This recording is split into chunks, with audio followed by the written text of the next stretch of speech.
لكن الايزومتريك بيكون كويس جدا للناس اللي عندها اصابات او عايزه ان هي تشغل العضله من غير ما تحرك المفصل.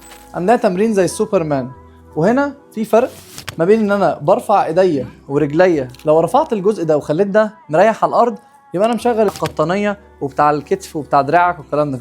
وكمان حتى هتلاقي الترابيز شغاله، ليه؟ ما هي الجمجمه عايز تقع فانت بتطلعها لفوق. ولكن ايه اللي بيفضل يطلع كده؟ ان انت محمل على الحوض بتاعك، تبدا انت تنزل وتطلع تنزل وتطلع، فكده انت بتشغل مين؟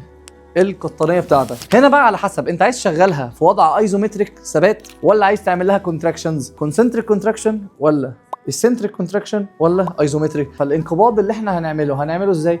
بس انت عايز تعملها انقباض اعملها انقباض، عايز تشتغل على العضله ايزومتريك اعمل ايزومتريك. لكن الايزومتريك بيكون كويس جدا للناس اللي عندها اصابات او عايزه ان هي تشغل العضله من غير ما تحرك المفصل. وممكن تيجي عند اخر عدتين ثلاثه تقومي ثابته وتعملي ايزومتريك. تيجي مثلا عند العده الاخيره تقومي ثابته وتقعدي 5 ثواني، او العده اللي قبل الاخيره واللي قبليها تقومي ثابته 5 ثواني، ثابته 10 ثواني لحد ما توصلي للفشل العضلي. دي اسلوب من ضمن اساليب اللي انت بتطوري بيها تمرين في الحاجات اللي هناخدها في البروجرام ديزاين. فكل دي اساليب.